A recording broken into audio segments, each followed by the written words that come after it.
Bon, bienvenue à Dieu en question. Merci. J'aimerais que vous soyez toujours dans Dieu en question. Si vous ne trouvez pas d'inconvénient, comme je le disais au départ, nous avons fini la dénonciation. Très bien.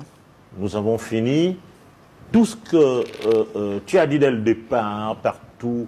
Mais nous voulons faire la place à la catéchèse. Très bien. Il faut que les Gabonais comprennent. Même ceux qui ne sont pas du Gabon comprennent. Très bien. Pourquoi nous faisons appel, ou vous faites appel à la tradition. Et je vous pose la même question. Est-ce que vous pensez qu'un retour aux sources peut améliorer notre relation, la relation intime que nous devrions avoir avec Dieu? Très bien. Merci beaucoup pour la question. Et je vous remercie déjà de m'avoir invité. Je salue d'ailleurs tous les aînés qui sont présents ici. Alors, j'ai accepté le thème pour deux choses. Il y a deux problèmes dans la formulation du thème, excusez-moi. Le premier problème, c'est au niveau de la nécessité. Je ne trouve pas qu'il est nécessaire de revenir aux traditions, mais je trouve par contre qu'il est obligatoire de revenir à la tradition. Le deuxième problème que je trouve dans le thème, et que d'ailleurs je vais reprocher le hors-sujet des chrétiens, ce qui m'étonne d'ailleurs toujours avec les chrétiens, ils sont toujours hors-sujet en fait. Voilà, ils sont hors-sujet, ils sont hors pays, ils sont hors contexte, ils sont vraiment tous, ils sont hors-sujet. Les apôtres, les prophètes, tous ils sont hors-sujet. Ensuite, repréciser quelque chose, les prophètes, tous ils sont hors-sujet. Ensuite, repréciser quelque chose également à mes aînés qui portent parfois l'appellation de traditionalistes. Depuis les années 1950, il faut repréciser quelque chose de très important. Des intellectuels tels que Cheikh Anta Diop en a abordé dans les années 1959 et 1967 sur l'unité de la culture africaine. Il aborde la question de la civilisation africaine. Et ici au Gabon, s'il faut contextualiser avec le président Bongo déjà, vous êtes un ancien, vous savez de quoi on parle. En 1983, il va inaugurer le CICIBA, qui avait pour objectif donc le Centre international des civilisations bantou. Parce que des intellectuels tels que Cheikh Anta Diop nous avaient déjà prévenus sur, non pas la nécessité de revenir aux traditions, parce que vous ne pouvez pas réduire des grandes sociétés africaines à la simple tradition. Ça, c'est l'un des problèmes que j'ai, non seulement avec les chrétiens, mais également avec nos frères aussi, qui se font appeler traditionalistes. On parle de civilisation. Et donc, si on parle de civilisation, la civilisation, c'est un ensemble des traits dans lesquels sont contenues les cultures, sont contenues les techniques, sont contenues les valeurs politiques, les valeurs morales. Et à l'intérieur de la culture, il y a plusieurs éléments qui composent la culture. Notamment, nous avons les arts, nous avons les sciences, nous avons les modes de vie, nous avons les croyances, nous avons les traditions, nous avons l'histoire et nous avons le langage. Ça, c'est si on vous fait l'organigramme en quelque sorte de la tradition. Et alors, qu'est-ce qu'on retrouve? Parce que la tradition se trouve dans la culture, c'est un compartiment de la culture. Donc, on ne va pas parler de...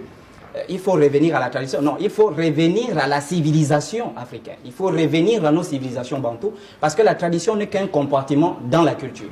À des communautés humaines transmises de génération en génération.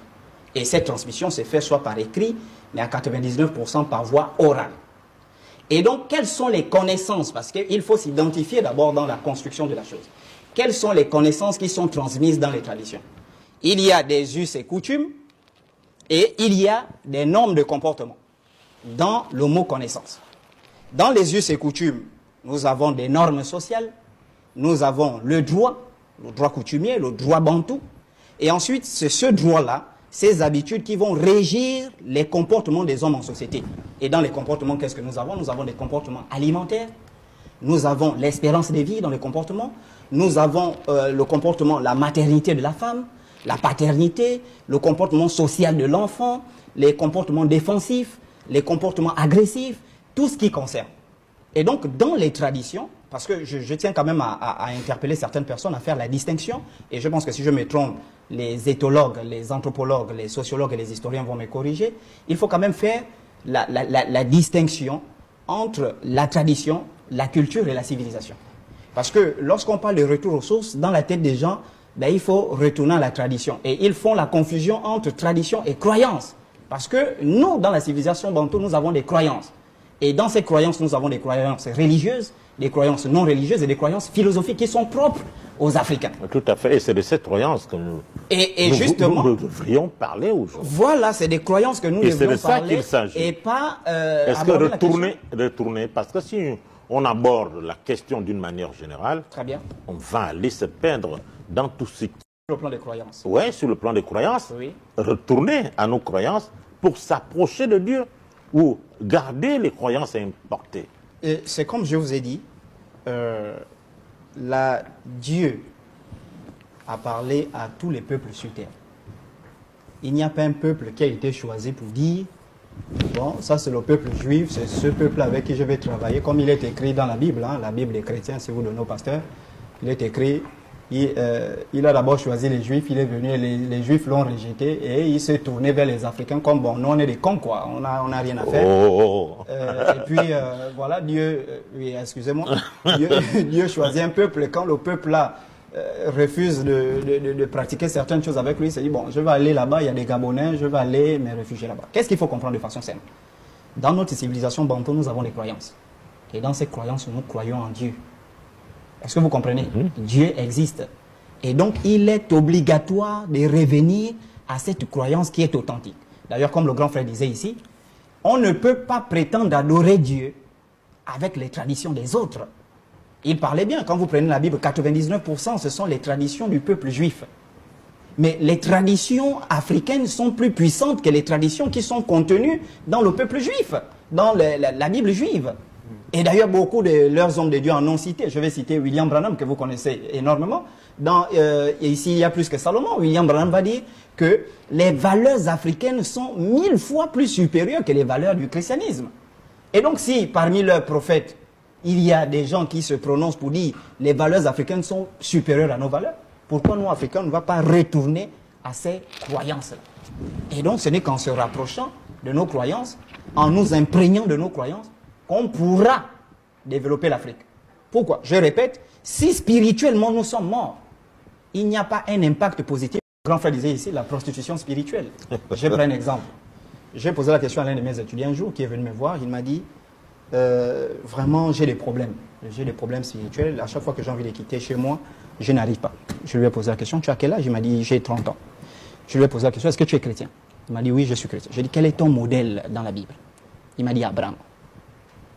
J'ai dit, ton problème c'est quoi? Il dit, non, à chaque fois qu'il quitte la maison familiale, il a toujours tendance à revenir. J'ai dit, mais si tu prends, donc quand tu pries, tu demandes à Dieu de faire de toi quelqu'un qui est comme Abraham. Oui. J'ai dit, mais Abraham a quitté la maison de son père à quel âge? À 75 ans. Mais c'est ça la mort spirituelle. La transposition, on prend les cultures, les traditions des autres, on transpose à des... Ça ne marche pas. Vous comprenez un peu? Ça ne marche pas. La mort spirituelle commence par là, prendre des religions importées qu'on vient donner aux gens comme si c'était des religions qui étaient vraies et on établit ces religions comme absolues en disant que si tu ne fais pas ça, tu vas mourir. Aujourd'hui, dans les églises, on vous dit que si tu ne vas pas à l'église, tu vas mourir. Moi, j'ai été dans les églises. Je vous dis, mon ancienne église où j'ai prié aujourd'hui, on dit je suis un démon. Parce que je dénonce la fausseté des pasteurs. On dit non, lui, il est devenu démon, il a un mauvais esprit. Mais c'est ça la preuve de la mort spirituelle. On prend les statistiques de la conférence épiscopale gabonaise. Nous sommes pratiquement, on parle de l'hypothèse que nous sommes 2 millions d'habitants. Il y a 80% de la population est chrétienne. Suivez bien. 80% de la population est chrétienne et on prend 10% de ceux qu'ils appellent les animistes et ensuite 10% des musulmans. Donc 100%. 80% de la population est chrétienne. Qu'est-ce qui marche aujourd'hui sur le plan spirituel au Gabon? Avec 80% des chrétiens. Ce sont les mêmes chrétiens qui disent, les Béninois viennent ici, avec le vaudou, ils prennent le travail, ils fétichent nos dirigeants tous, et pourtant nous sommes 80%